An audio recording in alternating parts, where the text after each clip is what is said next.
Alors, donc, bienvenue à tous dans ce webinaire Solutions Pro. Le thème du jour, ITE biosourcé et réglementation incendie. Un sujet qui doit tenir à cœur à beaucoup d'entre vous. On a eu beaucoup d'inscriptions aujourd'hui et notamment beaucoup d'architectes qui sont présents pour le webinaire. Donc, merci de votre intérêt. Je vous parcours juste rapidement le sommaire de ce webinaire. La première partie sera présentée par Jérôme Abdou et Franck Lambert du bureau de contrôle Point Contrôle, qui vont s'attacher surtout à expliquer la réglementation et les normes qui peuvent s'appliquer au projet. En deuxième partie, Stefano Mille-Fiorini de Soprema, qui présentera donc les solutions biosourcées qui répondent à ces questions réglementaires dans le groupe Soprema. En troisième partie, Alexis Demanche qui nous fera un retour d'expérience sur un chantier justement où un isolant biosourcé a été mis en œuvre. On essaye de garder un petit peu de temps à la fin pour faire un échange questions-réponses et répondre à vos remarques. Et pour cette partie, je vous demanderai d'utiliser le volet QR que vous devez avoir en bas de votre écran, le petit symbole en bas. Alors, slide suivante. Hop. Vous voyez bien mon écran, je crois, hein? Ouais. Donc juste une petite introduction donc pour vous rappeler l'Agence parisienne du climat. Donc c'est l'agence qui accompagne la transition écologique à Paris. On est une association loi 1901 qui a été créée en 2011 par la ville de Paris. Donc on a fêté nos 10 ans déjà. Nos thématiques, c'est donc le plan climat et énergie, donc à la fois la biodiversité, le changement climatique, la météo à Paris, mais également le bâtiment. Et le bâtiment, c'est un peu le cœur de notre activité. Et en particulier la rénovation énergétique des copropriétés. Et nos publics, ce sont à la fois les particuliers copropriétaires, les acteurs économiques, tout le milieu professionnel, donc vous qui êtes ici présents, les architectes, les bureaux d'études, les entreprises, et puis enfin l'écosystème des pouvoirs publics et des décideurs locaux. Le volet de l'accompagnement et de la transition énergétique des copropriétés s'appelle Coach Copro. La forme de Coach CoPro, c'est d'abord un accompagnement gratuit pour les copropriétaires qui se lancent dans des projets de rénovation énergétique, des outils pour mobiliser ces copropriétaires et les former, donc à la fois des fiches de site avec des retours d'expérience, beaucoup de documentation, des vidéos, et puis un annuaire de professionnels où on essaie de mettre en relation tous les différents acteurs de cette rénovation des copropriétés. Tout ça se retrouve bien sûr sur notre site coachcopro.com.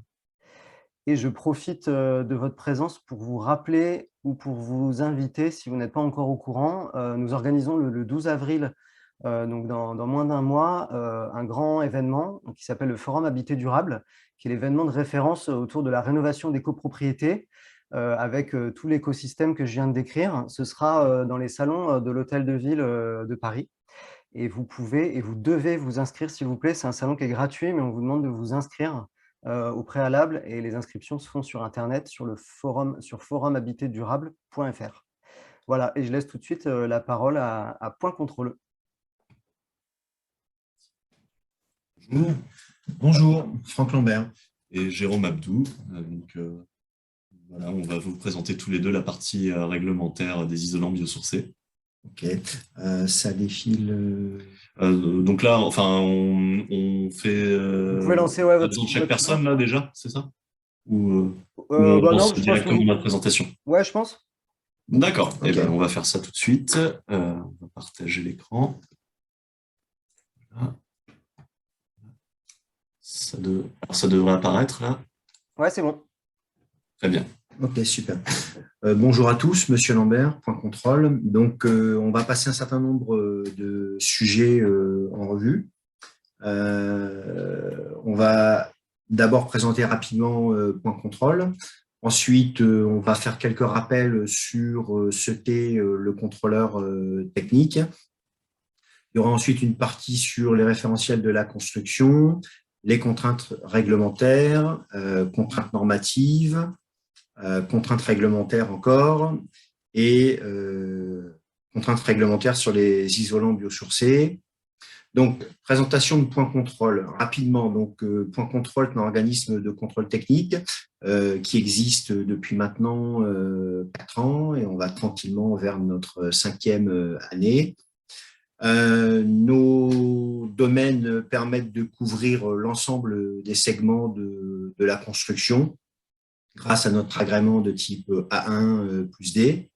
En termes de prestations, donc comme vous pouvez le voir, on fait la partie contrôle technique, plus les métiers afférents autour, donc l'ensemble des attestations. On fait également tout ce qui est audit, coordination sécurité santé, plus tout ce que l'on peut retrouver comme activité. Pour la partie contrôle technique, l'ensemble des compétences sont présentes au sein des collaborateurs qui composent l'agence. Donc, on est totalement, on va dire, autonome en termes de prestations. On va être un peu plus précis donc sur la partie le métier du contrôle technique, même si on pense pouvoir le connaître comme ça, il y a quand même certains rappels qui sont à faire. Donc déjà le but du contrôle technique, c'est de prévenir les aléas dans le domaine de la construction. Pour prévenir ces aléas, donc on a plusieurs façons de faire. Hein. On a déjà un fonctionnement qui est par mission. Donc ici, là, sous les yeux, vous avez un rappel des missions par thème. On a donc également des attestations qui sont possibles. Et sur le slide suivant, vous allez pouvoir constater que le contrôle technique n'est obligatoire que dans des cas qui finalement sont assez peu courants, puisque si vous regardez les obligations réglementaires, on peut voir que finalement, ça ne s'applique qu'à très peu de constructions. Donc, c'est généralement la partie liée à l'assurance, à la dommage d'ouvrage, qui fait que le contrôle technique devient quelque part obligatoire, mais pas par rapport à une obligation réglementaire, mais une obligation assurantielle. Voilà, donc là, on a balayé très rapidement le métier du contrôle et Point Contrôle. Je vous propose de passer maintenant sur la partie plus technique. Voilà. Donc, après ce rappel de mon collègue, on avait envie de vous faire un point sur les référentiels qui s'appliquent dans le domaine de la construction, parce que c'est un sujet qui revient fréquemment, surtout avec les isolants biosourcés qui sont assez spécifiques et parfois récents dans leur utilisation, en tout cas en France. Donc déjà, on rappelle la hiérarchie des normes juridiques. Alors, je parle de normes entre guillemets parce que vous allez voir qu'il y a une différence justement entre les règlements et les normes.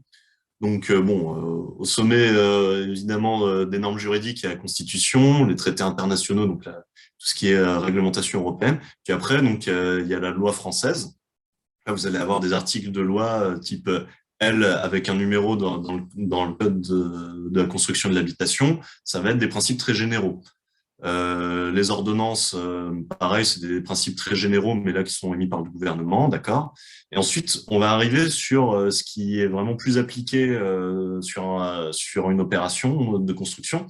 Ça va être ce qu'on appelle les règlements. Donc, ça va être les décrets et les arrêtés. C'est eux qui vont vraiment donner des prescriptions techniques assez précises pour dire qu'est-ce qu'on doit faire, qu'est-ce qu'on ne doit pas faire dans un bâtiment. Et en dessous de ces règlements, vous allez avoir des actes administratifs, donc ça va être tout ce qui est circulaire, directive, qui ont une valeur juridique assez faible, mais qui souvent vont plutôt éclairer sur la façon de gérer telle ou telle problématique technique qui a été imposée par un arrêté ou un décret. Alors que, donc ça, d'un côté, c'était les règlements. À côté de ça, vous avez tout ce qui est normes, sans les guillemets cette fois-ci. Alors là, il y a tout un tas de types de normes et d'autres textes aussi qui sont pas des normes à proprement parler, mais qui ont un aspect normatif, avec tout ce qui est règles professionnelles pour une famille d'ouvrages ou des choses comme des avis techniques qui va être pour un produit en particulier. Voilà, je ne vais pas rester sur toute la liste, mais en tout cas, il y a toute une ribambelle de possibilités pour décrire les prescriptions qui s'appliquent à un ouvrage ou un type d'ouvrage. Et la question qui revient fréquemment, c'est quand est-ce qu'une norme est obligatoire? Parce qu'on va commencer à nous dire, mais est-ce que cette norme, on doit l'appliquer ou pas? En réalité, il y a beaucoup de normes qui ne sont pas obligatoires. Mais déjà, il faut savoir qui est-ce qui l'a rendu obligatoire. Est-ce que c'est un règlement? Est-ce que c'est un assureur? Est-ce que c'est un contrat? Parce que lorsque vous prenez les normes qui ont été rendues obligatoires par la réglementation, en réalité, c'est un pourcentage assez faible des normes qui sont concernées. On a par exemple voilà, la norme NFC 1500 sur les installations électriques, c'est un arrêté qui oblige son application. Et donc à ce moment-là, ça devient réglementaire. Mais donc la majorité des normes, c'est pas le cas. En fait, les normes, c'est plutôt les assureurs qui vont les rendre obligatoires. Je vais détailler ça sur la slide suivante. Et puis, même si c'est pas rendu obligatoire par le règlement ou par l'assureur, vous pouvez très bien avoir le contrat qui lie le maître d'ouvrage et l'entreprise qui va imposer l'application d'une norme. Ça, après, c'est laissé au choix du maître d'ouvrage et du maître d'œuvre. Donc, focus sur les obligations d'application des normes du point de vue de l'assureur. En fait, une norme, elle va être rendue obligatoire par un assureur lorsqu'elle définit une technique courante. Ce terme est très précis parce que vous allez entendre parfois technique traditionnelle ou non traditionnelle. Ça, c'est une appellation qui, on va dire, n'a pas beaucoup d'importance, en tout cas pas pour l'assureur. Le critère important, ça va être est-ce que c'est une technique courante ou non courante? Parce qu'il y en a une qui va être assurée, l'autre qui ne va pas forcément être assurée.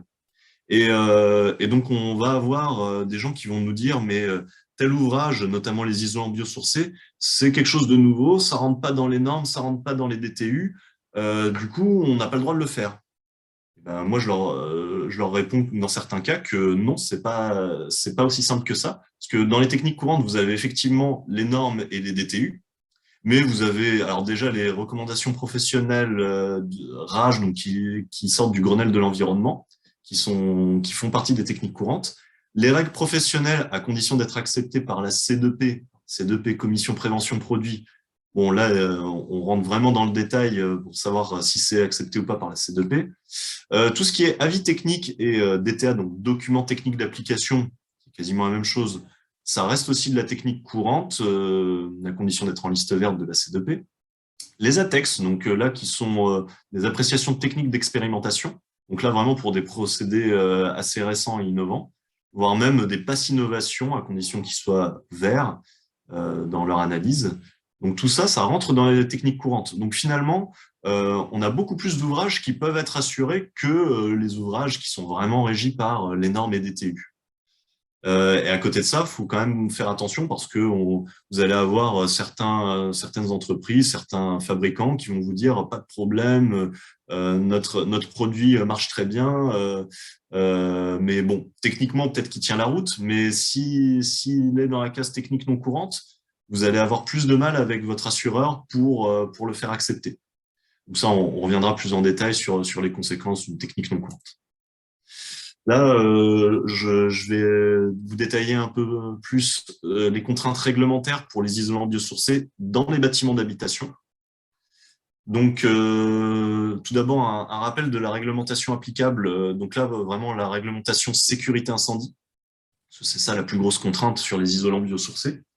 En fait, donc, vous allez avoir soit de la construction neuve, soit des travaux de réhabilitation ou d'amélioration. Copropriété, ça sera plus souvent ça. En fait, la construction neuve, elle est régie par un arrêté, donc celui du 31 janvier 86, qui a été modifié de nombreuses fois. Mais la modification la plus importante, c'est celle qui a eu par un arrêté du 7 août 2019. Alors attention, il y a deux arrêtés qui ont exactement la même date et qui parlent tous les deux des façades, donc il faut bien faire la distinction. Il y en a un donc, qui a modifié les règles du neuf. Et donc cet arrêté, il est applicable pour les permis de construire qui sont déposés depuis le 1er janvier 2020. Donc, c'est relativement récent, mais on commence à avoir quand même plusieurs projets qui doivent appliquer ce nouvel arrêté. Et donc ça, au-delà de la construction neuve, donc vous avez tout ce qui est réhabilitation, amélioration. Donc là, on n'a pas d'arrêté, on a une circulaire, donc il y a une valeur juridique un peu moindre, mais comme on n'a pas d'arrêté, il faut bien faire avec un référentiel. Et donc, cette circulaire, elle s'applique donc soit lorsqu'on fait de l'amélioration, de la transformation ou de la réhabilitation de bâtiments d'habitation existants. Et il y a un deuxième cas, c'est lorsqu'on crée des logements dans des bâtiments existants qui n'étaient pas des bâtiments d'habitation. Par exemple, un bâtiment de bureau qu'on réhabilite en bâtiment d'habitation, ça va être la circulaire qu'on va appliquer, pas les règles du 9 de l'arrêté. Mais à côté de cette circulaire, vous avez donc un deuxième arrêté daté du 7 août 2019 qui, lui, va concerner les travaux de modification des immeubles de moyenne hauteur qui précise des solutions constructives acceptables pour les rénovations de façade. Donc, celui-là aussi qui s'applique depuis le 1er janvier 2020, voilà, que ce soit sous permis de construire ou sous déclaration préalable. Alors là, j'ai fait un rappel sur le classement des bâtiments. Je rentre pas dans le détail parce que bon, c'est assez long et c'est pas forcément utile. Soit vous connaissez pas, mais à ce moment-là, de toute façon, vous pourrez reprendre notre support s'il est diffusé après par l'APC. Il y a aussi un classement qui est légèrement différent lorsqu'on est sur des bâtiments existants. Surtout, en fait, la limite entre deuxième et troisième famille, au lieu que ça soit un nombre de niveaux, ça va être la hauteur du plancher bas du dernier niveau qui va déterminer dans quelle famille on rentre. Ça reste de l'ordre du détail, mais c'est pas, enfin, il faut pas l'oublier. Donc là, vraiment, on va rentrer dans les exigences. Donc, en termes de sécurité incendie pour les façades des bâtiments. Donc en fait, si vous êtes sur de la maison individuelle ou sur des petits bâtiments collectifs, donc vous serez classé en première et deuxième famille. En fait, l'arrêté du 7 août 2019, il n'a pas vraiment changé la donne. On reste sur une notion classique, donc d'avoir une réaction au feu des parements extérieurs de la façade, et avec une exigence, alors Euroclass D, S3, D0, c'est équivalent aux classes françaises M3. Donc, ou alors même en bois. Donc vraiment, c'est un classement qui n'est pas très contraignant. Il y a pas mal d'isolants biosourcés qui peuvent s'en sortir, surtout s'ils sont protégés par un système, par exemple un enduit par-dessus. Ça va protéger l'enduit et donc on va atteindre le degré de réaction au feu qui est préconisé par l'arrêté. Là-dessus, pas de difficulté à mettre des isolants biosourcés. En revanche, à partir de la troisième famille, donc en gros à partir d'un bâtiment collectif de 4 étages, vous avez un changement majeur qui a été introduit par l'arrêté du 7 août 2019. Avant, on pouvait avoir des parements extérieurs qui étaient classés M2, voire M3 dans certains cas, donc quelque chose qui n'était pas trop difficile à atteindre avec un complexe protégé par exemple un enduit. Mais maintenant, depuis cet arrêté, on est sur une solution qui est, enfin, un système avec 2 solutions possibles qui sont beaucoup plus contraignantes. La première solution, c'est que le système de façade entier soit classé maintenant A2, S3, D0, donc équivalent M1, c'est-à-dire très peu combustible. Alors déjà, le système de façade entier doit avoir ce classement, mais en plus, chacun de ces éléments constitutifs doit avoir ce classement. Ce qui veut dire que même l'isolant, bien qu'il puisse être protégé par un enduit, par exemple, l'isolant en lui-même, dans l'épaisseur de la façade, va devoir obtenir ce classement M1. Donc ça, c'est facile lorsqu'on a de la laine minérale, laine de verre, laine de roche, mais lorsque vous avez un isolant biosourcé, par nature, il n'atteindra jamais ce classement. C'est trop contraignant pour un isolant biosourcé qui est forcément plus combustible que ça. Et donc, la seule solution pour utiliser des isolants biosourcés en troisième famille, ça va être d'utiliser la solution numéro 2, qui demande à ce que l'efficacité globale des systèmes de façade soit démontrée par une appréciation de laboratoire. Alors là, appréciation de laboratoire, il y a une majuscule parce que vraiment, c'est une appellation spécifique. Donc, c'est un document, je vais détailler après qu'est-ce qu'il y a dedans. Et donc, ça veut dire que forcément, pour des isolants biosourcés, vous allez devoir avoir un isolant qui rentre dans les cases d'une appréciation de laboratoire. Et donc, là, je passe rapidement sur la 4e famille qui est plus rare parce que ça, c'est des bâtiments qui ont un plancher bas du dernier niveau supérieur à 28 mètres par rapport au sol, ce qui fait que c'est à partir à peu près de R+10, R+11. Ça existe, mais c'est pas non plus extrêmement fréquent. Alors là, pareil, on a un changement majeur avec l'arrêté du 7 août 2019. Avant, on était sur les mêmes exigences que la troisième famille. Après cet arrêté, alors on est sur des exigences un peu similaire. La solution numéro 1, c'est la même qu'en troisième famille, donc très contraignante, impossible en isolant biosourcé. Solution numéro 2, c'est à peu près la même chose, sauf que donc déjà, il faut l'appréciation de laboratoire. Et en plus, il faut que tout soit M1, sauf éventuellement certaines parties qui pourraient être protégées par un écran thermique coupe-feu.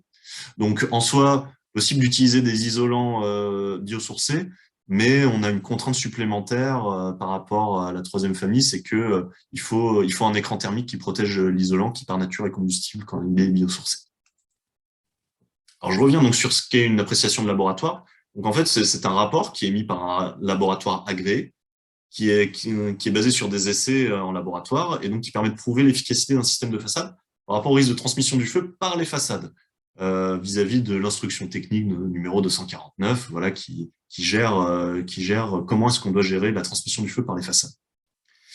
Et là, je vous ai mis quelques exemples d'appréciation de laboratoire. Aujourd'hui, on n'en a pas énormément. On en a une qui a été faite sur une famille d'ouvrages qui est la construction bois. Donc ça, un guide édité par le CSTB, le FCBA, le Codifab et France Bois Forêt. Et donc, il a une valeur d'appréciation de laboratoire, c'est marqué dedans. Et donc ça, c'est pour tout ce qui est construction bois. Et à l'intérieur, on vous explique que les isolants biosourcés peuvent être utilisés, mais il y a quand même un certain nombre de conditions plus ou moins contraignantes pour pouvoir les utiliser. Donc, ça reste possible. Ensuite, bon, il y a un autre guide qui a valeur d'appréciation de laboratoire, c'est pour tout ce qui est polystyrène expansé, mais bon, ça, c'est pas de l'isolant biosourcé.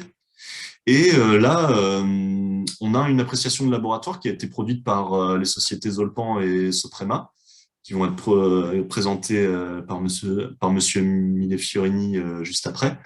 Donc là, qui est pas sur une famille d'ouvrages, mais qui est sur un produit particulier, enfin deux produits. Voilà, leur procédé d'ITE, Armatherm bois poudre WF et Armatherm poudre WF.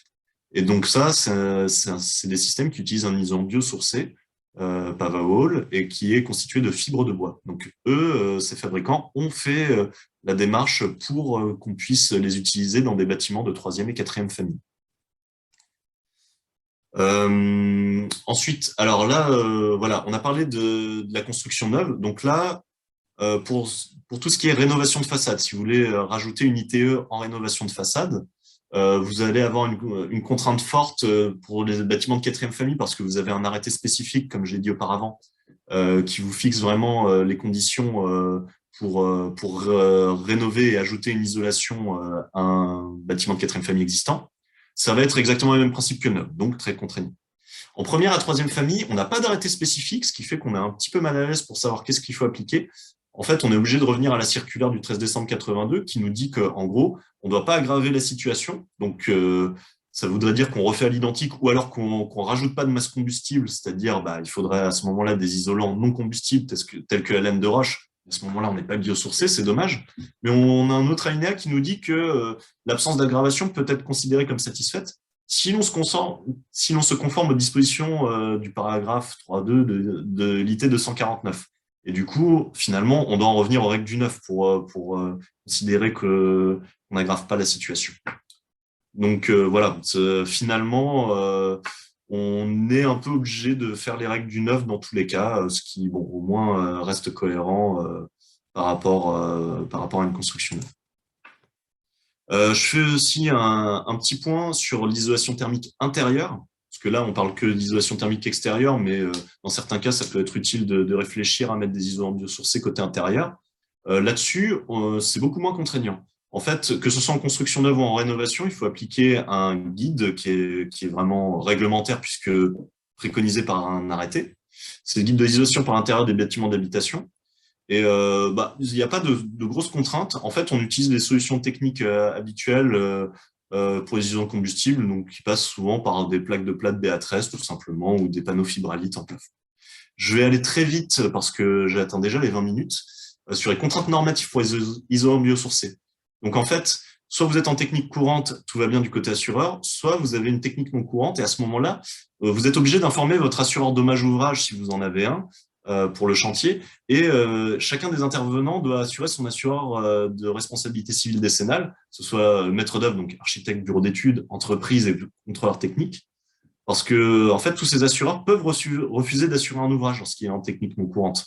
Et même, ou alors, même s'ils acceptent, ils peuvent accepter en demandant une surprime, rajoute quand même une contrainte financière là-dessus. Après, donc, bon, bah, si on veut être classé en technique courante, on peut très bien se dire, à ce moment-là, on fait une appréciation technique d'expérimentation, une ATEX, ou un pass innovation, ça peut permettre de débloquer la situation. Je vais aller très vite là-dessus. Donc, ouais, vous allez avoir des isolants biosourcés qui sont classés en technique courante, d'autres en technique non courante. Ça va dépendre du type d'isolation, ça va dépendre également de la position de l'isolant dans la construction. Par exemple, l'isolation paille en structure bois, c'est une technique courante lorsque la paille est en trop sature et rampant, mais c'est en technique non courante si on vous mettez la paille en isolation thermique extérieure. Donc voilà, il y a tout un tas d'exemples qu'on pourrait détailler, mais je suis déjà en train de dépasser mon temps imparti, donc je vais laisser mes confrères continuer sur leur présentation. Je vous remercie pour votre attention. On vous partagera bien sûr à la fin les supports. Donc là, comme c'était hyper précis et hyper intéressant, on a préféré laisser Point Contrôle détaillé dans le support et vous pourrez le consulter après le webinaire. Merci à tous les deux. Je pense que vous devez peut-être arrêter votre partage pour que Ouais, j'arrête. Ah oui, si, c'est sur Stéphano, cette vous puissiez fenêtre. reprendre Ouais. la main. C'est bon. Alors, Ouais, vous c'est bon, avez... merci beaucoup. Ouais, c'est bon. Super.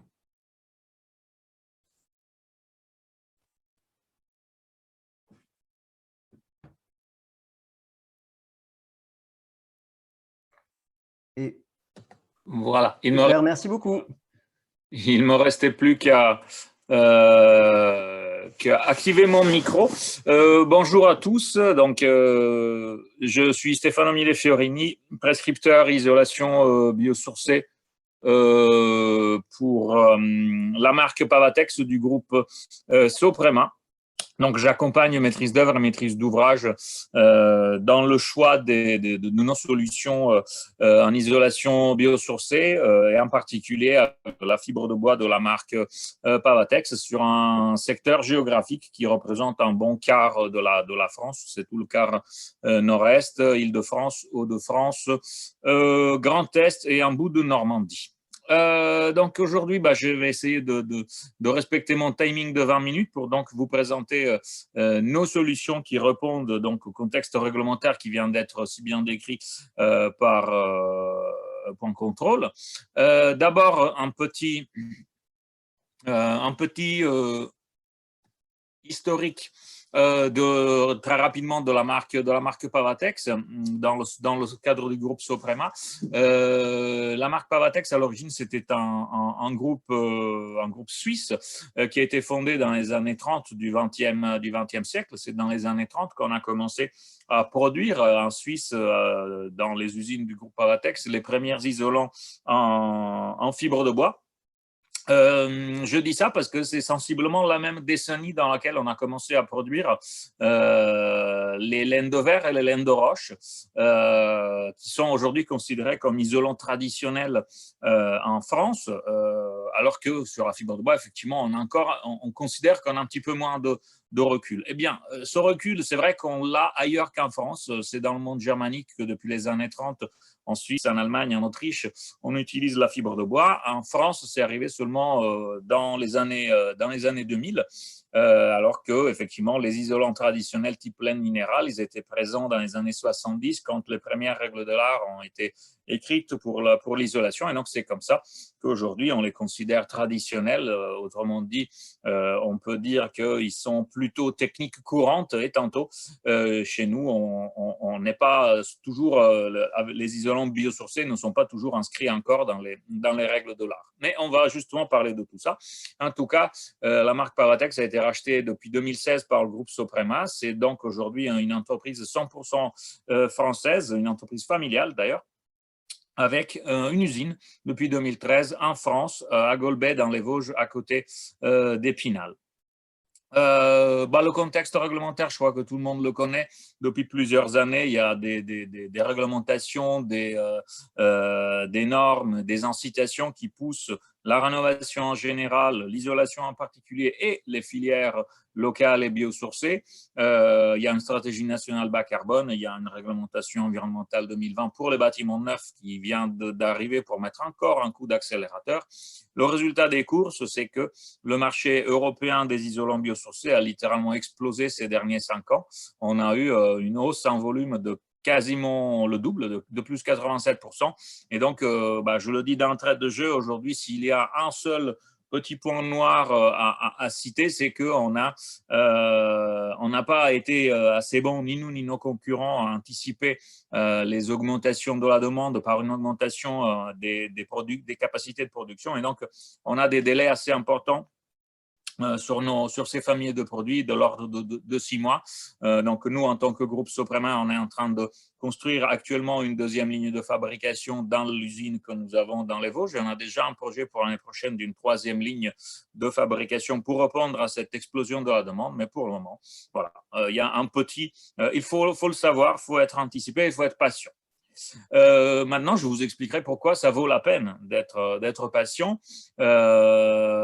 Déjà parce qu'effectivement, ces produits-là, d'un point de vue de l'impact environnemental tout le long de leur production, ils sont extrêmement vertueux.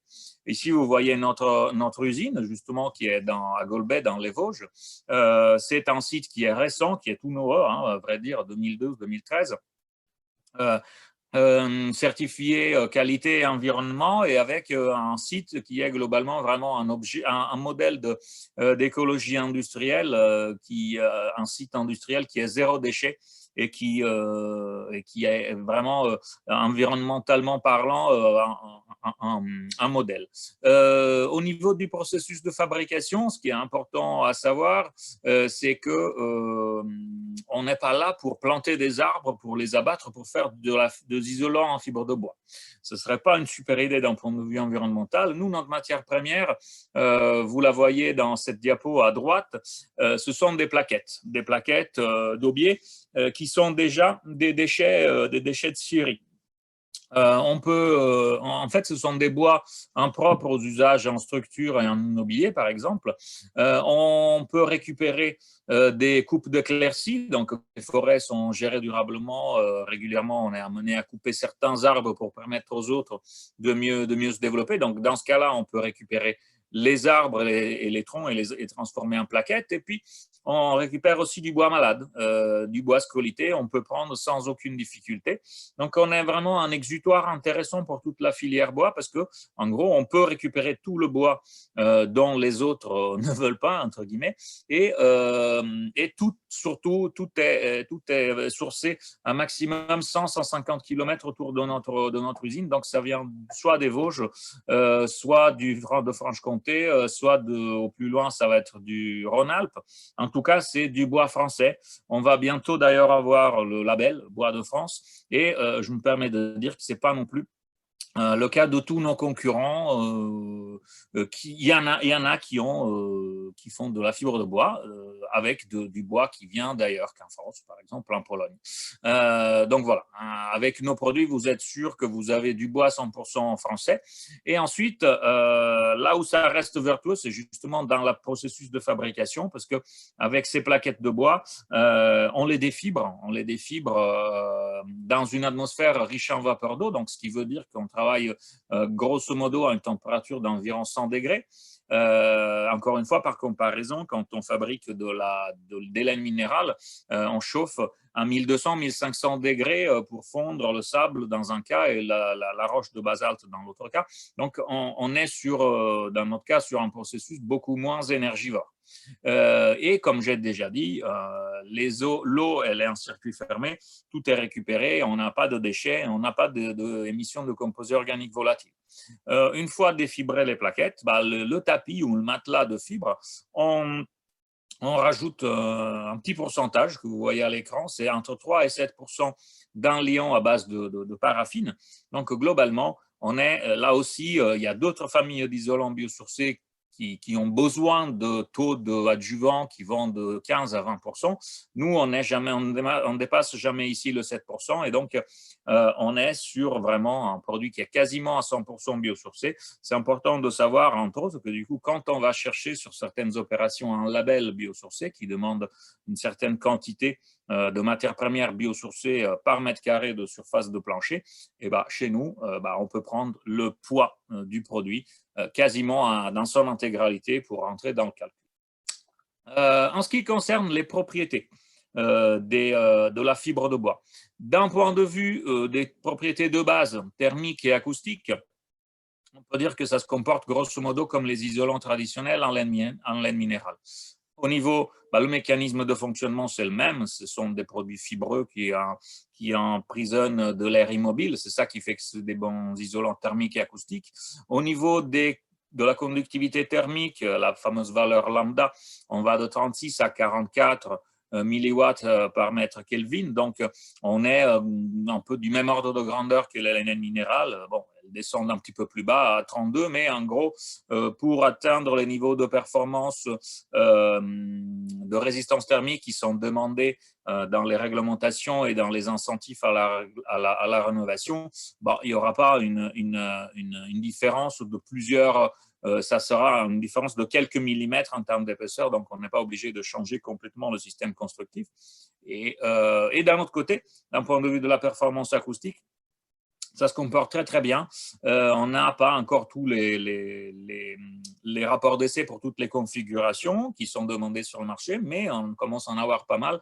Et sur les configurations qu'on a testées, on voit des performances au moins aussi bonnes que les isolants traditionnels, voire souvent meilleures, du fait que nos produits sont des isolants plutôt lourds et en acoustique, rapporter de la masse, c'est toujours une bonne affaire. Voilà, en parlant de la masse et de la densité de ces produits-là, surtout ce qui nous apporte cette densité avec l'autre propriété qui est la capacité thermique, c'est-à-dire la capacité du matériau à stocker de la chaleur et à la restituer plus tard, associée à la densité ou masse volumique. Là, vous voyez, on est dans notre cas entre 50 et 230 kg du mètre cube. Par comparaison, une laine de verre ne sera jamais au-delà de 40 et ce sera plutôt entre 10 et 15. Avec ces deux caractéristiques-là, on arrive à calculer des valeurs de déphasage. Donc, c'est le décalage dans le temps du pic de chaleur entre l'extérieur et l'intérieur. Entre guillemets, en période estivale, quand il fait très chaud, il y a le pic de chaleur qui arrive en début d'après-midi, vers 14-15 heures.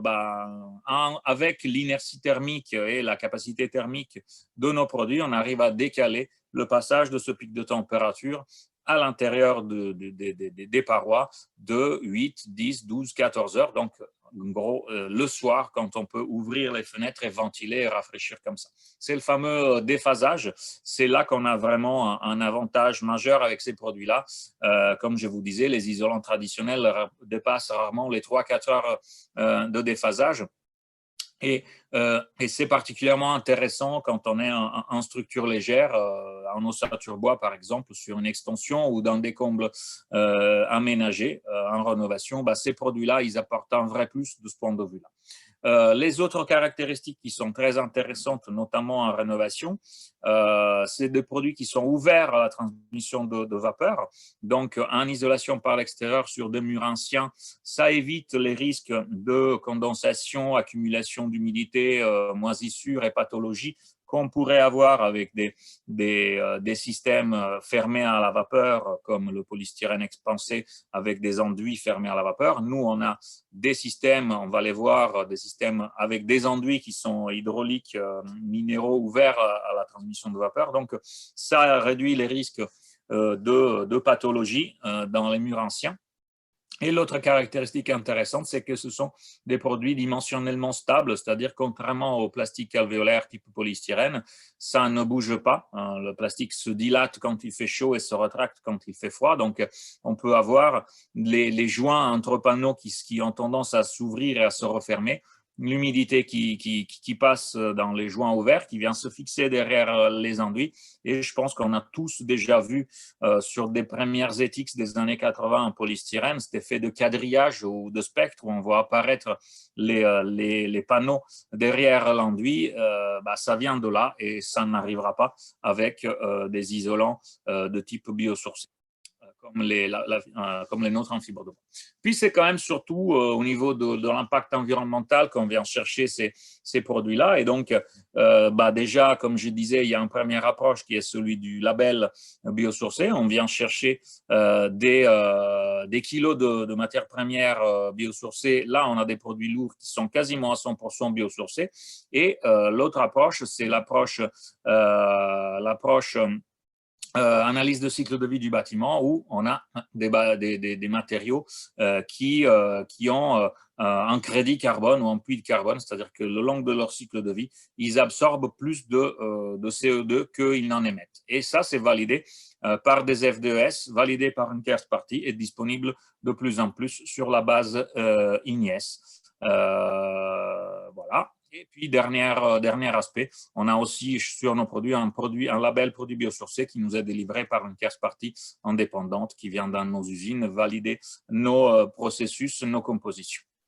Maintenant, en ce qui concerne les applications et plus particulièrement, donc je vais me limiter à l'isolation par l'extérieur puisque c'est un peu de ça qu'on parle, l'isolation en façade dans le cadre d'une rénovation. Alors aujourd'hui, en isolation par l'extérieur sous enduit, on a une gamme de produits qui s'appelle PavaWall, avec un produit, le PavaWall Smart, qui va sur les supports plutôt maçonnés, briques, pierres, parpaing, béton, et le PavaWall GF qui va sur les supports ossature bois.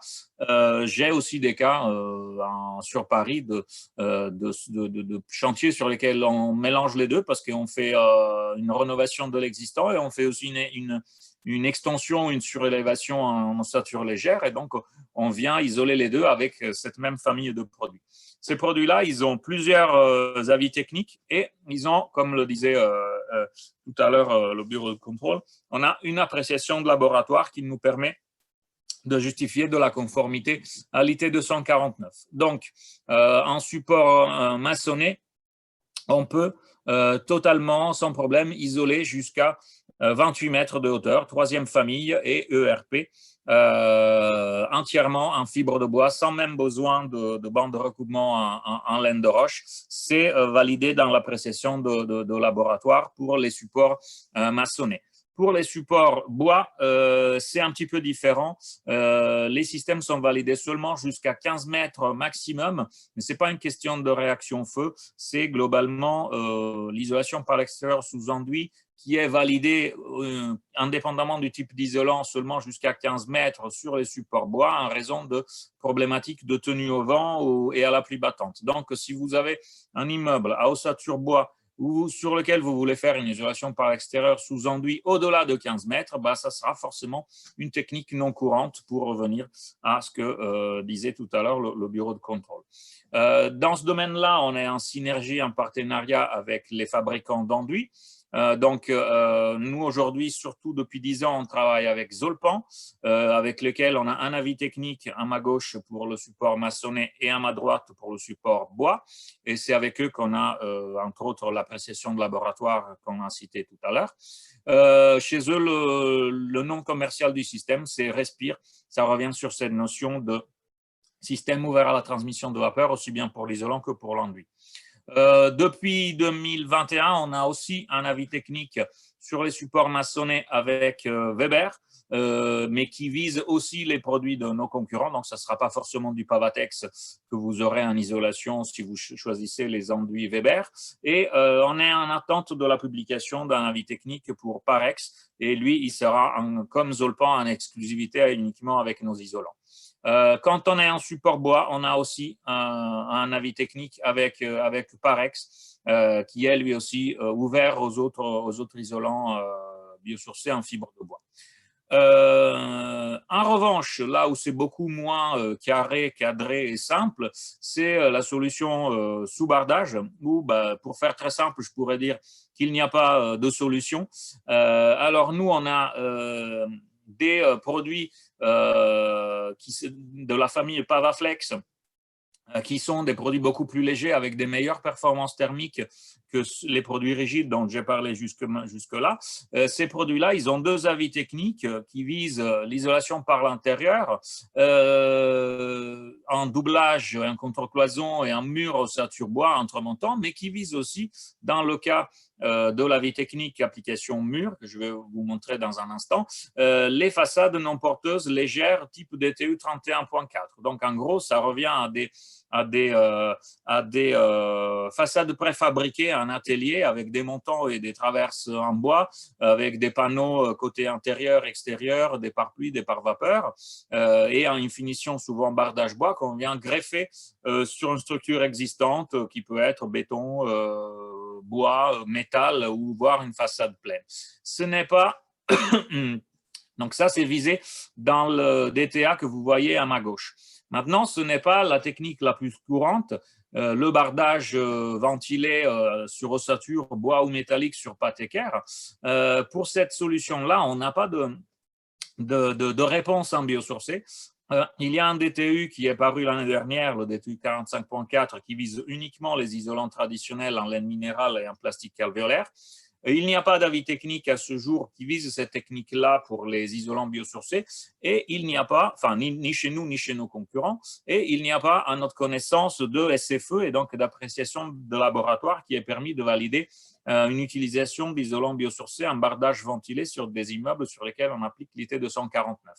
Il existe a priori des essais qui ont été réalisés par des fabricants de solutions type écran thermique à interposer entre la lame d'air et un éventuel isolant inflammable, mais ce n'est pas encore clair pour nous qu'est-ce que ces solutions, qu'est-ce qui est visé dans ces appréciations de laboratoire, dans ces rapports d'essai. Et donc, pour l'instant, au niveau de l'isolation par l'extérieur sous bardage, on n'a pas les réponses qu'on a en revanche, surtout chez nous, en isolation sous enduit. J'espère que je n'ai pas trop dépassé mon timing. Vous avez ici mes coordonnées. N'hésitez pas, surtout pour les architectes et bureaux d'études qui nous écoutent, à noter mes coordonnées, à prendre contact si vous avez des projets en isolation par l'extérieur ou même d'autres types d'applications en biosourcée. Et merci de votre écoute. Merci beaucoup. Et donc maintenant, on laisse la parole à Alexis Demanche. Bonjour. C'est bon, vous avez mon écran? Ouais, c'est bon, parfait. Merci beaucoup. Alors, je me présente Alexis Demanche, architecte. Alors, je vais essayer d'aller directement dans le vif du sujet. Je suis membre de la compagnie des architectes de copropriété et je travaille exclusivement pour des rénovations de copropriété, donc beaucoup en rénovation thermique et beaucoup en site insalubre aussi, copropriété dégradée. Alors, le chantier que je vais vous présenter, alors déjà présenter quelques chantiers que j'ai réceptionnés tous les 3 en 2018, donc qui étaient un peu dans l'esprit de ce dont on parle aujourd'hui. Il n'y en a qu'un seul qui était en fibre de bois, c'est celui du haut, c'est celui que je vous présente aujourd'hui, donc le seul en biosourcé. Et les 2 autres en bas, vous voyez les photos là, c'est avant-après, c'était laine de roche. Dont celui du milieu, c'était une toute petite courette. Donc, on avait réussi à la traiter en ITE. Alors, voilà. Donc, c'est l'opération que je vous présente. C'était donc le 15 rue Bouchardon dans le 10e. Pour faire un peu le déroulé de l'opération et pour vous expliquer un peu pourquoi elle a pu être faite. C'est qu'on était au départ dans le cadre d'une opération. C'était en 2013. Que ça a commencé, c'était l'OPH des 2E, opération programmée d'amélioration de l'habitat. C'était autour du quartier de la République, où vous avez un certain nombre de copropriétés qui ont candidaté et tous les diagnostics techniques ont été réalisés par le binôme là, que vous avez là. C'était Marc Bénard de l'agence Équateur Architecte et thermicien Pouget Consultant. Donc, le 15 rue Bouchardon a candidaté en 2014 et en 2015, ils ont eu le résultat de leur diagnostic global, qui était un gros pavé, enfin, bon, comme un diagnostic global. Donc, ils ont pu extraire plusieurs scénarios et ils ont choisi un scénario qui était en l'occurrence l'isolation thermique par l'extérieur des façades sur cour du bâtiment B, du bâtiment du fond. Donc moi, je suis arrivé à ce moment-là, donc c'était fin 2015 le choix du maître d'œuvre, sur la base de ce programme de travaux qui avait déjà été choisi. Voilà, donc c'est là qu'ont démarré les études de conception. Donc pour vous situer un peu le contexte, vous voyez la façade. Donc c'est un bâtiment du milieu du 19e, donc avec pas mal de bonnets nature, les bandeaux, corniches, les garde-corps en fonte, voilà. Pas beaucoup de décors sur la façade, on est un bâtiment sur cour, donc possibilité quand même de traiter. Et vous avez en bas le petit plan bas, où je vous montre le bâtiment B. Donc vous avez quatre surfaces de façade, donc une petite courette là dans le coin qui était assez compliquée à traiter. Quelques photos de la façade, donc pas mal de fissurations, de l'enduit abîmé, des réseaux qui passent aussi en façade, qui étaient abîmés, pas mal de dégâts des eaux. Voilà, tout à fait classique.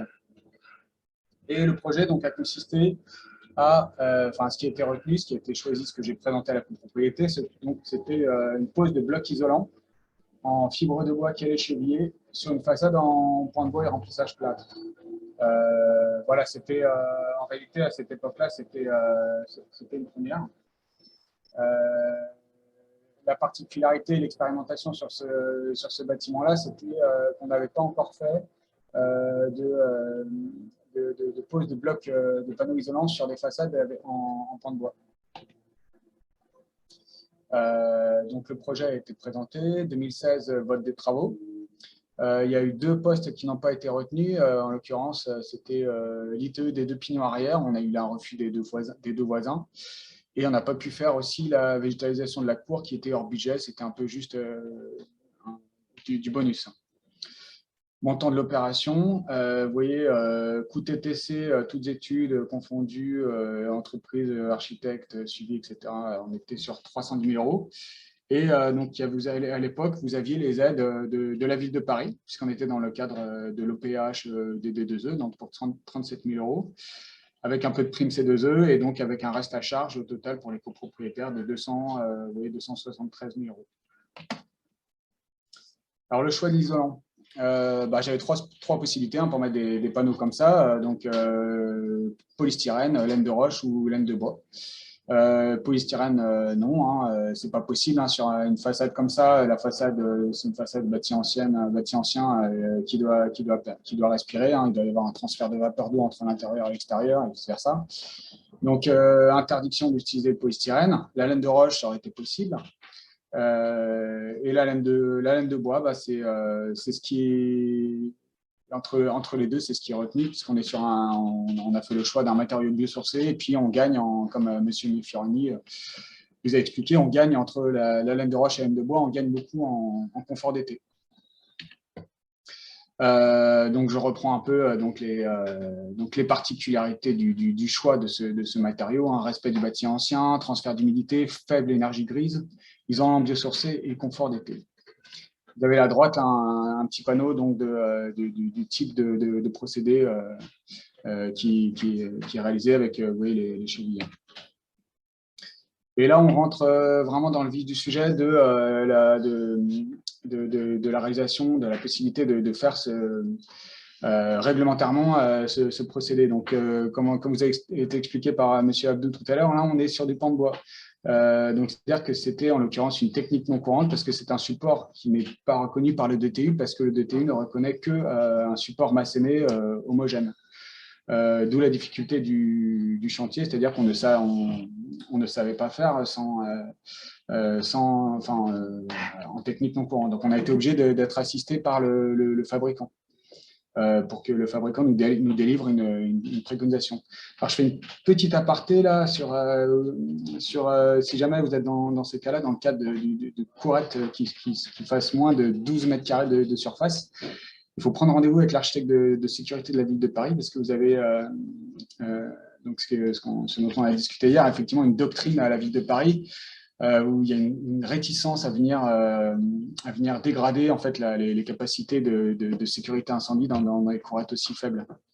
Néanmoins, j'ai vérifié, la petite courette que j'ai traitée, que je vous ai présentée tout à l'heure, elle fait 7,5 mètres carrés. Et à l'époque, je n'ai pas eu de souci. J'ai eu un avis favorable sur ma déclaration de travaux. Donc, c'est qui tout double. Soit on demande et ça peut casser, soit on ne demande pas. Et puis on croise les doigts pour avoir un avis favorable. Donc pour aboutir à ce chantier, on a dû avoir plusieurs documents importants. Donc, on a eu un premier document qui était un rapport d'un bureau d'études missionné par Pavatex. C'était Cri de Bois, qui a fait toute une étude sur la sécurité hygrothermique de la composition du mur pour vérifier entre le mur existant, donc le mur pan de bois et remplissage plâtre, auquel on vient rajouter un complexe d'ITE, que l'ensemble respecte que le respect de ses propriétés hygrothermiques soit maintenu. D'où le petit graphique là à droite qui montre l'étude comme quoi il n'y a pas de problème de condensation dans ce mur. Donc les conclusions de ce rapport étaient favorables et qui nous ont permis de poursuivre pour arriver à un document, au document numéro 2. C'était la préconisation du fabricant. En l'occurrence, le fabricant de l'enduit, c'était Zolpan. Et comme vous avez été présenté tout à l'heure, là, c'est le partenariat entre Zolpan et Pavatex, donc avec le système Respire, qu'on a pu aboutir à rendre ce chantier assurable. Donc, une des conditions à cette préconisation, ce qui a été retenu et ce qui a été rendu possible, ce qui a permis de rendre possible ce chantier, c'était le choix d'une fixation des panneaux de fibres de bois dans les pans de bois. C'est-à-dire que les chevilles viennent, au lieu de se splitter un peu de manière répartie aléatoirement entre les pans de bois et le remplissage plâtre, les chevilles doivent impérativement venir se splitter dans les pans de bois. D'où un remplissage, d'où un repérage des pans de bois impératifs avant de mettre les chevilles. Et en bas, du coup, vous avez le détail de ce qui était montré de ce qui a été défini dans la préconisation du fabricant. Et c'est sur la base donc, de cette préconisation que le chantier a pu démarrer, en tout cas que la pose des panneaux d'isolant a pu démarrer.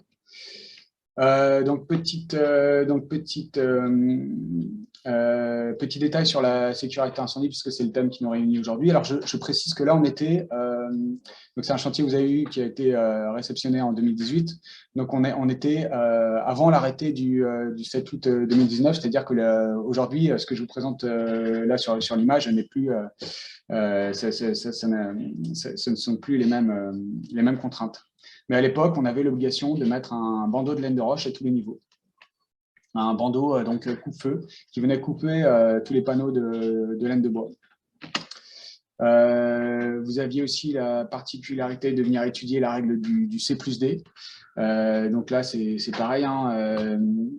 C'est pour pouvoir utiliser la laine de bois. Par exemple, ma petite photo de gauche, là, c'est un des 3 chantiers que je vous ai présenté en début. C'était à Boulogne.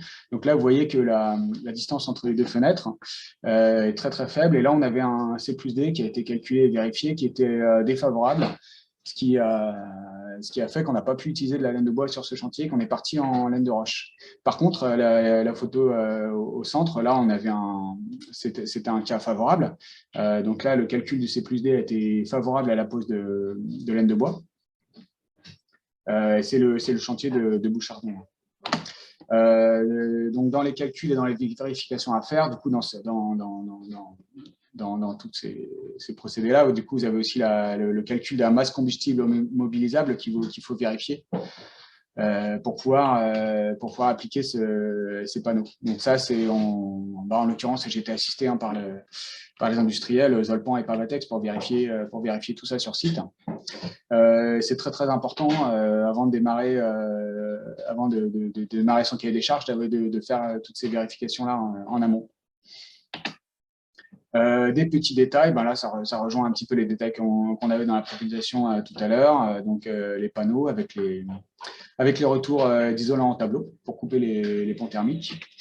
et des petits détails en coupe avec les modénatures rapportées et les bandeaux de laine de roche que vous voyez ici, là, qui font 20 cm de haut et qu'on retrouve au-dessus de chaque fenêtre sur tout le linéaire de la façade et à tous les étages. Un point important aussi dans ce type de projet, c'est la restitution d'un système de ventilation. Là, en l'occurrence, pour 3 raisons. Raison technique, pour éviter des désordres d'humidité dans les logements. Raison réglementaire, vous avez l'obligation d'aération des logements, et aussi l'aide collective de la ville de Paris était soumise à vérification de la restitution d'un système de ventilation dans tous les logements, que je devais attester à la fin du chantier. Je devais signer un papier pour confirmer que ça avait bien été réalisé. Alors, des photos du chantier, c'est ce qui va vous intéresser. 2007, une première tranche, réfection des réseaux enterrés. C'était important de vérifier qu'effectivement, à partir du moment où on venait poser notre isolant sur la façade, on était sur déjà des bonnes fondations. Donc, on a fait des vérifications de tout ça. Il a fallu reprendre tous les réseaux enterrés. Alors après, la tranche numéro 2, donc c'est chantier 2017-2018. Donc là, tout le monde connaît. C'est un chantier classique, réfection de pans de bois. Donc on vient sonder l'ensemble des pans de bois. Là, sur ce chantier-là, il y a eu beaucoup de réparations de pans de bois. Donc on vient réparer tout ça. Vous voyez les réparations. Blocage entre pans de bois avec enduit. On reste toujours sur un chantier classique. C'est-à-dire que là, quasiment, on pourrait s'arrêter là. Ce sera un ravalement classique, sauf que derrière, on vient rajouter les panneaux d'isolant en fibre de bois. Et pour ça, on a un 3e document dont on a besoin, c'est le procès-verbal d'essai d'arrachement des chevilles. Donc là, ce document-là, on ne peut l'avoir qu'une fois qu'on a l'échafaudage, parce qu'on doit on doit faire les essais de chevillage depuis l'échafaudage à plusieurs endroits de la façade. Donc là, c'est le fabricant de chevilles qui vient tester toutes ces chevilles et qui arrive à une conclusion avec un modèle de cheville particulier pour chaque chantier. Donc, chaque chantier va être différent, donc chaque chantier doit faire son test d'arrachement de chevilles. Et à partir de là, seulement, on peut poser les panneaux de fibre de bois. Donc en l'occurrence, c'était les Pavawall qui faisaient 16 cm d'épaisseur. Et vous voyez les chevilles. Vous aviez quelques cas particuliers. Ici, on a utilisé de la laine de roche. On était dans des cas un petit peu limites de sécurité incendie. Donc, on a fait le choix par endroit d'utiliser plutôt de la laine de roche. Par exemple, dans des angles comme ça de fenêtres où on était vraiment à avoir 2 fenêtres très, très rapprochées. Ou des angles ou des façades aveugles. Pareil, on avait très, très peu de recul par rapport à l'autre façade. Donc, pareil, on est parti en laine de roche. Là, vous voyez, on devine en tout cas les bandeaux de laine de roche qui sont sous l'enduit, donc à tous les étages. Sous enduit sur les blocs d'isolant. Petit détail sur les ventilations, apercement de ventilation dans les fenêtres, dans les façades pour chacun des appartements, avec installation d'une VMC dans chaque appartement. Il y avait 10 appartements et il y a eu 10 cas particuliers d'installation de VMC différents. La pose de la modénature rapportée, donc bandeau et corniche. Donc là, comme on vient épaissir la façade, mais par contre que malheureusement la toiture en zinc avait été remplacée quelques années auparavant, c'est-à-dire c'était 2 ou 3 années auparavant, elle était vraiment toute jeune, on n'a pas pu la remplacer et l'isoler, donc on a simplement dû faire un débord de toiture. Quelques détails sur les zincs, sur les recouvrements zinc des bandeaux, en enduit de finition. Et voilà les photos fin de chantier, avec, vous voyez, un détail entre autres aussi sur les retours d'isolant. Et ça, ce sont des photos que j'ai prises récemment. Donc, vous voyez, au bout de 4 ans, ça n'a pas bougé. C'est toujours aussi beau, enfin, selon moi. Et encore des petits détails. Là, c'est un petit détail sur le rez-de-chaussée. Le rez-de-chaussée n'a pas été traité, donc ce qui nous a permis de dessiner un petit peu ça de manière différente au rez-de-chaussée, puisqu'on était sur des bureaux au rez-de-chaussée. Les notions de coût, les réseaux intérêts 20 000 € hors taxe, le chantier d'ITE 285 000 € hors taxe, y compris les réfections de structure bois. Vous aviez 90 000 € de coûts de pan de bois. Et là, donc là, c'est la petite fiche qui a été faite dans le cadre de Coronovon Paris par Solia qui a vérifié donc, le gain énergétique sur l'ensemble de la copropriété. On arrive à un gain de 8%, un gain énergétique de 8%. Et le montant de travaux, donc vous avez vu, vous voyez là, financé à 17% par la ville de Paris. Et un petit clin d'œil aussi sur une petite image qui m'a été transmise par une personne du conseil syndical qui a un chauffage connecté. Donc, alors je précise, c'est un des appartements et c'est un des appartements du bâtiment B. Donc là, qui bénéficie entièrement de cette isolation. Donc, vous voyez, entre avant chantier et après chantier, c'est-à-dire entre 2017 et 2019, le nombre d'heures de chauffage pour lui a considérablement diminué. Donc, voilà, c'est un peu ça le nerf de la guerre pour nous, hein, c'est d'arriver à diminuer les consommations d'énergie. Voilà, j'en ai terminé. Merci beaucoup. C'était très intéressant et j'ai la même réaction que quand on avait fait la répétition, mais donc le fameux 8% qui avait été calculé, c'était en prenant en compte l'ensemble des bâtiments, donc ce qui peut paraître surprenant, mais j'imagine que voilà, ceux qui étaient dans le bâtiment concerné par l'ITE devaient être beaucoup plus contents du résultat. Oui, alors c'était déjà, on avait juste les façades sur cours du bâtiment B, et puis en plus, on n'a pas pu traiter les pinots arrière du bâtiment B. Donc, vous voyez, finalement, il y a eu beaucoup, même après chantier, il a resté beaucoup de surface départitive, et puis on n'a pas pu non plus traiter la toiture. Donc, effectivement, en vue de tout ça, c'est ce qui fait que le gain énergétique final de 8% est assez faible quand on prend l'ensemble de la copropriété et l'ensemble des surfaces, c'est sûr. Alors, vous n'avez pas eu, il n'y a pas beaucoup de questions là. Donc, alors, il y en a une première de Madame Matizig qui demande quel est le coût par mètre carré de cette façade. Je ne sais pas si vous avez en tête à peu près la surface. Non, j'ai dû le calculer un jour, mais je ne saurais pas vous retrouver le chiffre. Voilà. Je pourrais à l'occasion vous le calculer. C'est un calcul qui doit pas, enfin bon, que je pourrais faire, mais c'est vrai qu'en fonction de. Oui, la question, c'est bien le coût au mètre carré par, enfin le coût des travaux par mètre carré de façade. En réalité, il faudrait que je décline un coût total chantier et puis un coût aussi où j'extrais les réfections de points de bois. Donc, il faudrait que bon, ça, je pourrais le vérifier. J'ai dû le calculer à un moment, mais là, je ne l'ai pas du tout. D'accord. Du coup, est-ce que vous pourriez nous préciser peut-être, Monsieur Abdou, Monsieur Franck, par rapport à la changement et le nouvel arrêté là, qui est sorti en 2019, est-ce que les bandeaux coupe-feu en laine de roche seraient maintenant superflus ou est-ce que ce serait toujours utile d'un point de vue de la sécurité incendie? Là-dessus, je pense que c'est peut-être Monsieur Millet Fiorini qui pourrait nous répondre parce que j'ai pas en tête toutes les préconisations de son appréciation de laboratoire. Pour nous, effectivement, ce n'est pas l'arrêté qui a changé, c'est notre appréciation de laboratoire dont il y a eu plusieurs versions successives. Et dans la dernière version qui date de l'année dernière, 2021, on a effectivement introduit, ou plutôt retiré l'obligation d'utiliser des bandes de recoupement en laine de roche. Dans les versions précédentes, il y avait encore ces bandes. C'est-à-dire qu'entre-temps, du coup, on a fait des essais complémentaires. Le laboratoire, il a analysé les données et il en a conclu que je l'ai un petit peu dit, ça reste effectivement, ça reste limité au cas de la façade maçonnée, béton, briques par pain, quand on est en construction ossature bois. Et là, par exemple, comme c'était un mur à pain de bois, c'est la solution. Chez nous, ça s'appelle le Pavawall GF, qui est donc celui qui va sur les supports discontinus ossature bois.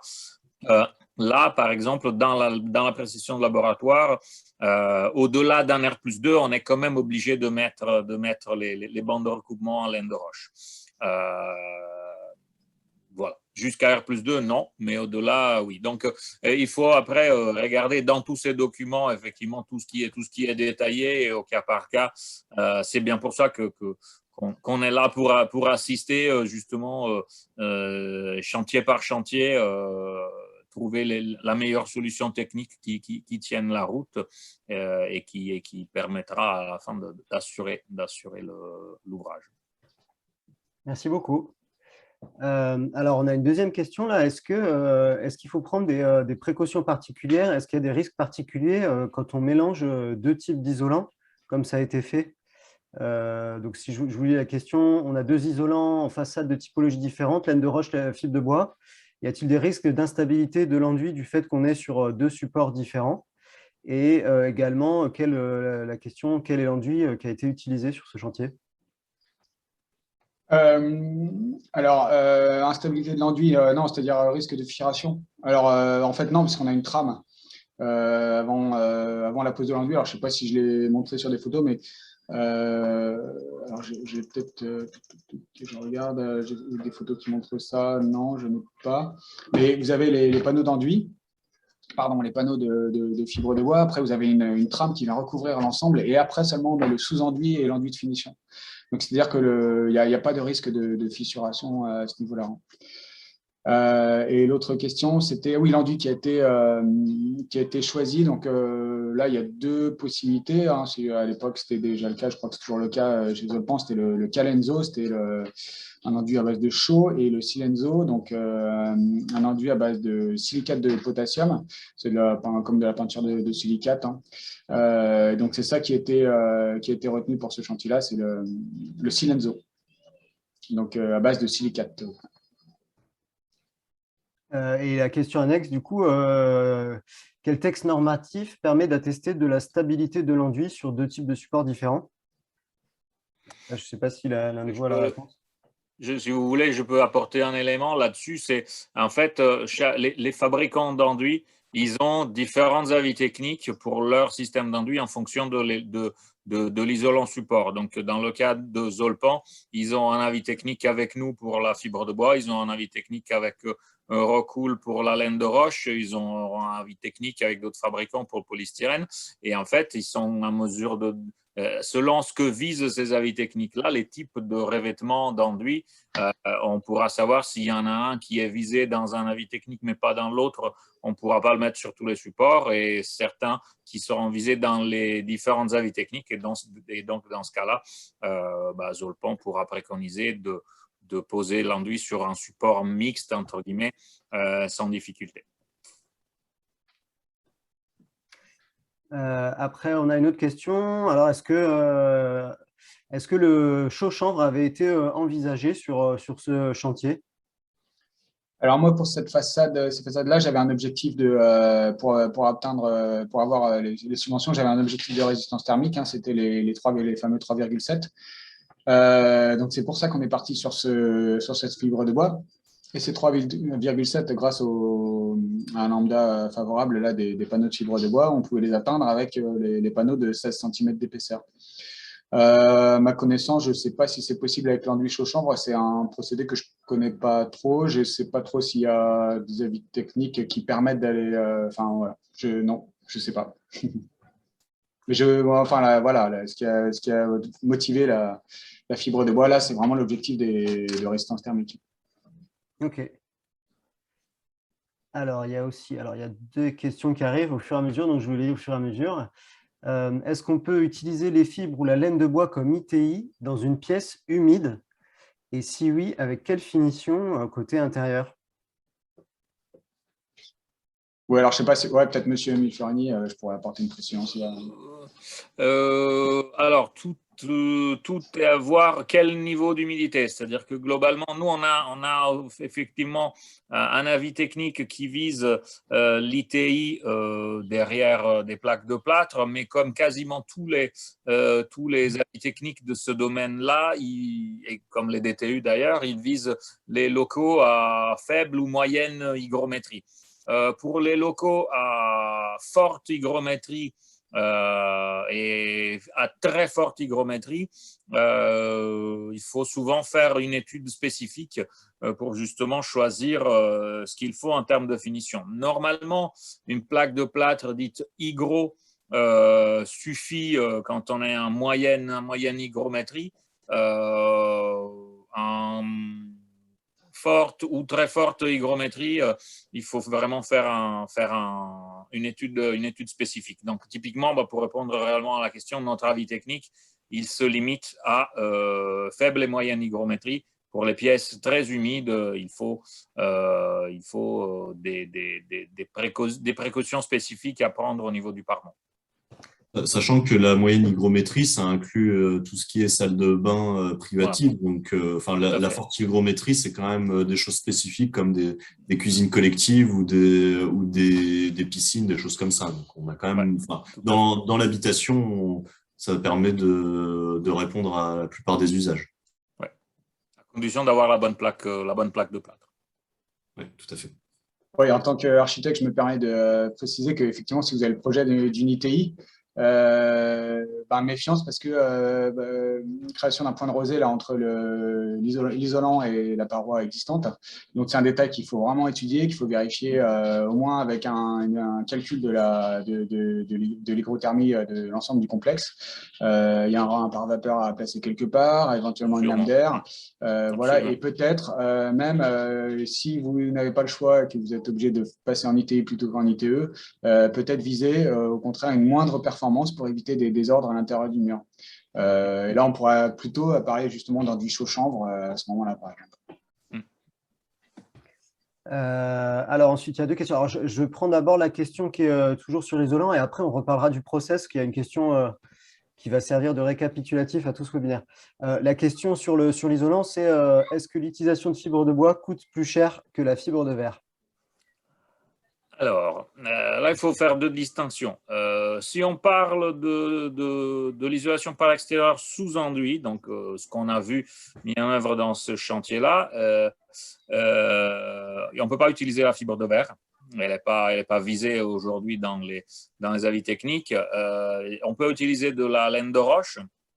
À ce niveau-là, le prix de la solution en fibre de bois est du même ordre de grandeur que celui de la laine de roche. Les deux restent un peu plus chers que le polystyrène expansé, mais le polystyrène expansé, on l'a vu, ça pose d'autres soucis, ça ne respire pas. C'est un matériau un peu moins noble, si je peux me permettre. Laine de roche et fibre de bois, ils ont des atouts d'un point de vue d'un côté de l'incendie, d'un autre côté de l'impact environnemental. Donc, c'est deux produits qui grosso modo, se positionnent sur un même prix au mètre carré fourni posé. Quand on est en isolation par l'intérieur, en doublage, là, on peut effectivement se comparer à de la laine de verre. Et oui, en périmatière, la fibre de bois restera un poil plus chère en périmatière, mais au niveau de la solution complète, en incluant les traitements, l'ossature, les plaques de plâtre, le pare-vapeur qu'il ne faut jamais oublier, comme rappelait justement M. Demanche, le décalage il est relativement faible, ça sera de 5% sur un système complet de doublage par l'intérieur. Et alors, qui prendra la dernière question? C'est la question de la synthèse. Donc, est-ce que l'un de vous pourrait redérouler tout le process qu'il faudrait suivre pour s'assurer voilà, des questions de sécurité incendie sur un chantier comme de l'ITE, comme on a vu? En fait, par rapport au process, tout va dépendre de la solution qui est choisie. Si c'est une solution, on va dire, qui rentre dans les cases prévues par la réglementation et les référentiels de techniques courantes, à ce moment-là, le process, il est simple, hein, on doit suivre les référentiels. En revanche, c'est vrai que si on sort de ces cases prédéfinies, c'est là où on va se poser plus de questions. Déjà, voilà, si on est en technique non courante, il va falloir travailler de concert avec les assureurs des intervenants du chantier. Là, et si on est hors réglementation, il faudra voir plus avec les pouvoirs publics. Donc là, à Paris, ce qui est bien, c'est qu'on a la possibilité de faire appel aux architectes de sécurité de la ville de Paris, qui reçoivent sur rendez-vous et qui peuvent nous orienter, nous dire si certaines choses sont possibles ou pas. Ça peut passer par des demandes de dérogation, ça peut passer par éventuellement des essais en laboratoire spécifiques lorsqu'on est sur des solutions innovantes. Voilà. Mais là-dessus, je vais évidemment prêcher un peu pour ma paroisse. Celui qui pourra vous orienter, ça va être le contrôleur technique, parce que souvent, c'est l'intervenant qui a, on va dire, les connaissances les plus pointues sur tout ce qui est réglementaire et normatif.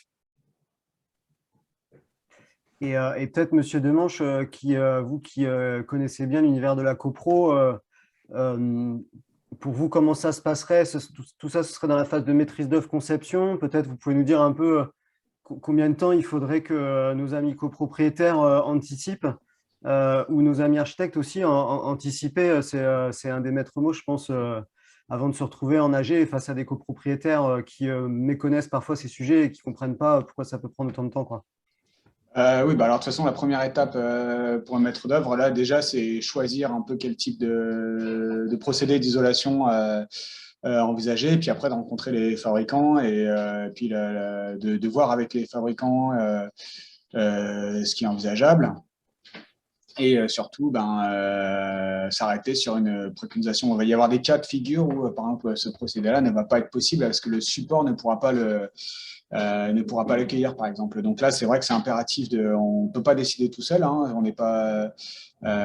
Donc c'est vrai qu'il y a les personnes qui vont venir assurer l'ensemble qui doivent le définir.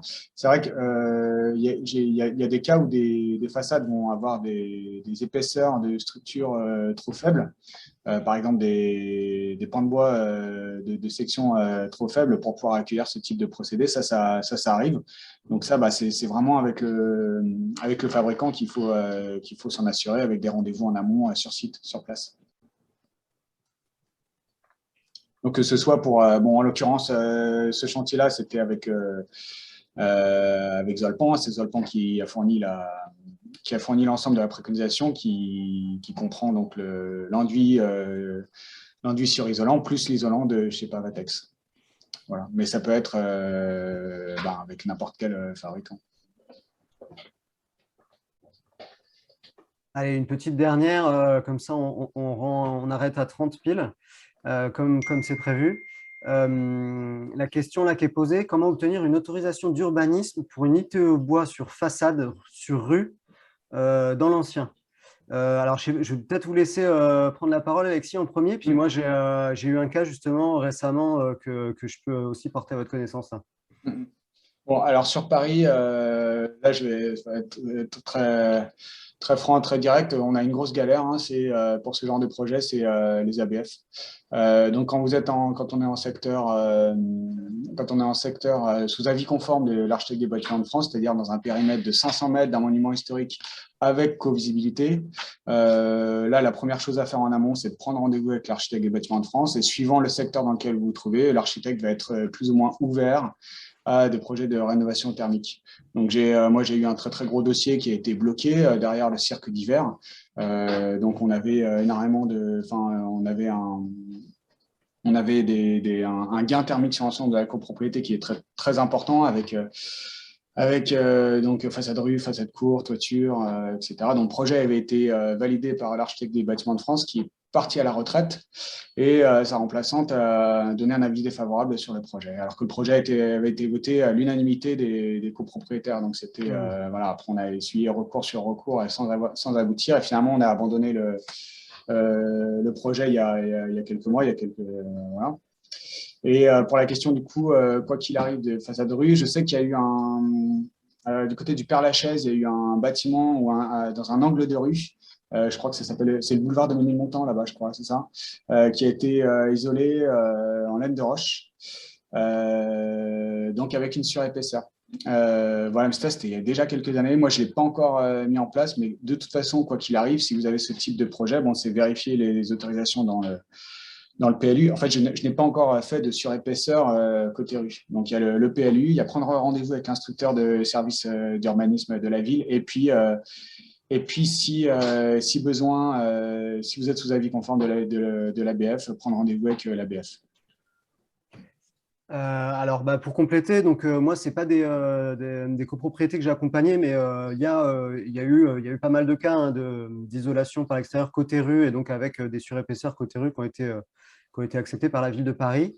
Ce que je peux vous proposer de plus précis, c'est de faire un tour sur la carte des copropriétés rénovées que vous trouvez sur le site Coach CoPro, où vous pouvez regarder notamment ce qui a été fait. J'ai juste un exemple en tête qui est rue des Artistes et qui justement est en béton de chanvre.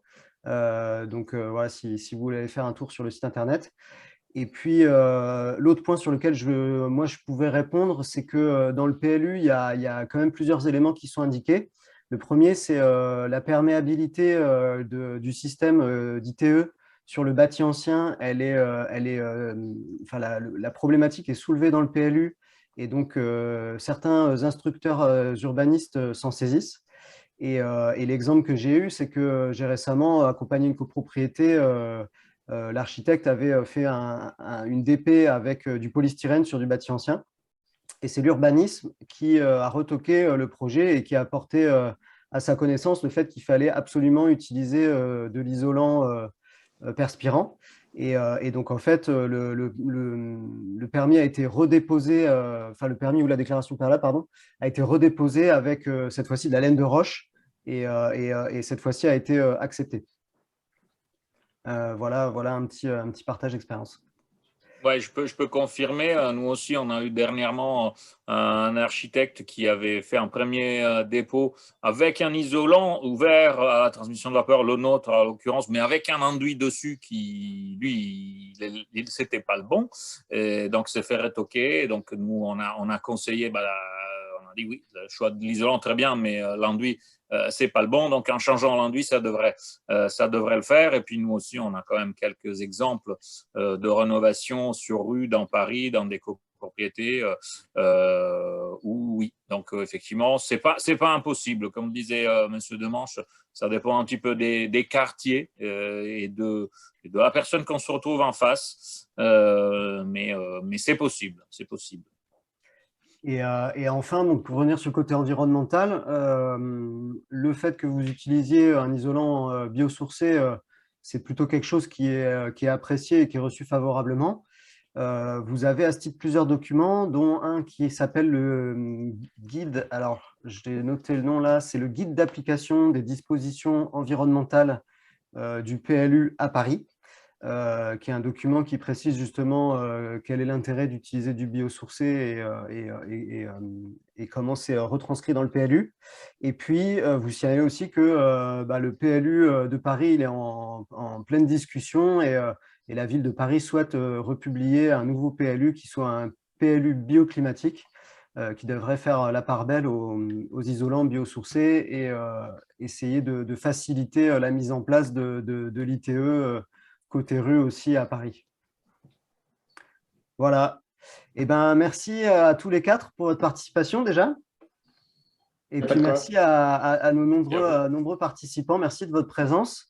Un petit rappel, alors 3 petits rappels du coup rapides. On vous enverra le support, donc le temps de les collecter là auprès des intervenants, on vous l'enverra je pense demain par mail. L'intégralité du webinaire sera également disponible sur la chaîne YouTube, donc c'était enregistré et disponible sur YouTube à partir de la semaine prochaine sur la chaîne de l'agence. Et puis, un dernier rappel comme en introduction, n'oubliez pas de vous inscrire pour le Forum Habité Durable. Le 12 avril, c'est dans 3 semaines.